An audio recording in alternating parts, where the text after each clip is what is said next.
法律問題啦，即係啲法律人才方面關於金融科技。咁其實我了解到，其實我知道你哋都有好多咩沙盒嘅測試啊，甚至係做一啲嘅點樣係保障投資者同埋提防詐騙呢啲咁樣嘅法例。但係其實喺應用場面上，譬如喺個財務顧問上邊，喺嗰個嘅牌照，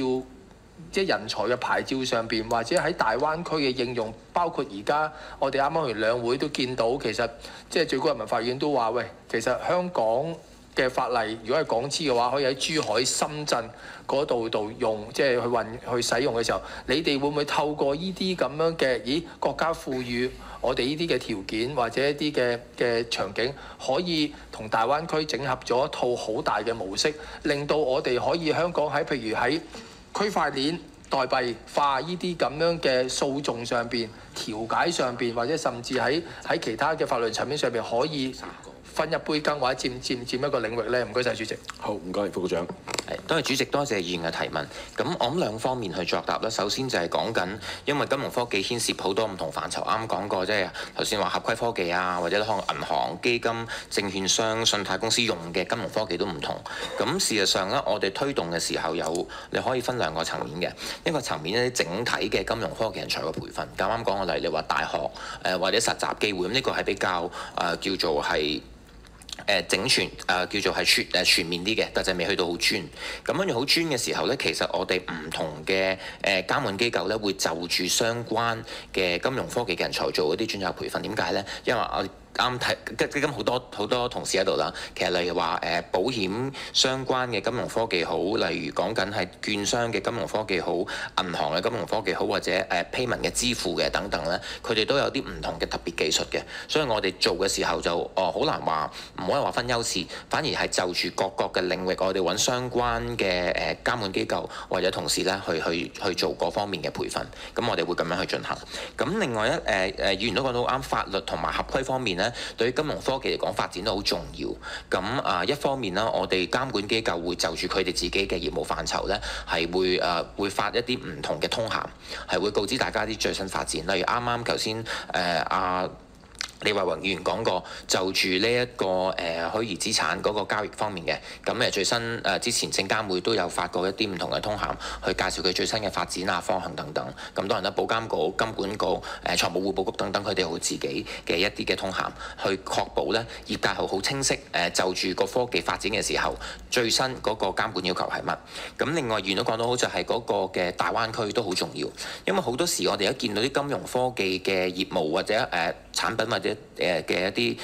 解決方案呢，就佢希望發展嘅時候係同步喺香港同埋內地大灣區其他城市或者澳門去應用嘅。咁所以呢，我哋就已經而家有一個呢係跨境嘅沙盒，就令到一啲金融科技嘅產品或者服務呢，係可以同時喺香港同埋內地呢一齊去做相關測試，從而去減低佢個開發成本，同埋加快佢嗰個嘅開發同埋進展嘅速度。咁呢一啲地方呢，我哋嘅監管機構同內地監管機構呢，都會持續去做呢方面嘅工作，去繼續去提升嗰個環境，令到呢啲金融科技嘅產品同埋服務呢，係得以可以更加低成本同埋更快咁推出去市場，亦都令到大家好清晰咧，知道嗰個合規要求係點樣樣嘅。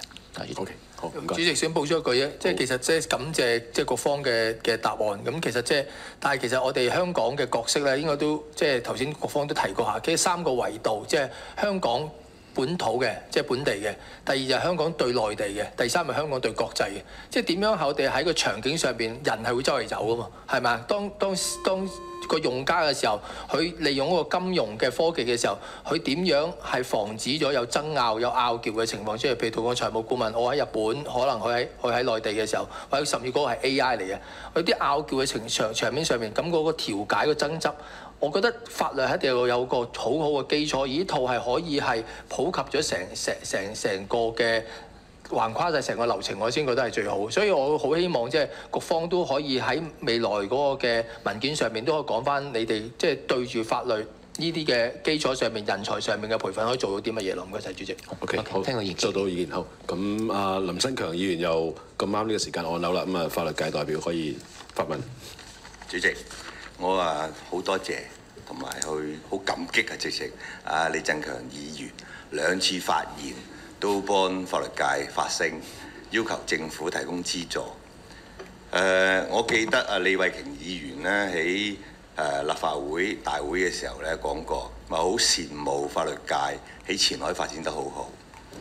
其實法律界喺前海嘅發展咧，係律師會咧係多年來嘅努力而爭取翻嚟㗎。咁但係剛才咧，我聽到黃俊碩議員咧就好多謝財富局，所以其實咧我又好羨慕調翻轉頭呢個會計界有財富局咁幫忙。我喺即係早期啱啱呢兩年前啦，我記得財富局修改呢個法律界嘅監管嘅規則嘅時候咧，就已經講話咧會為法律界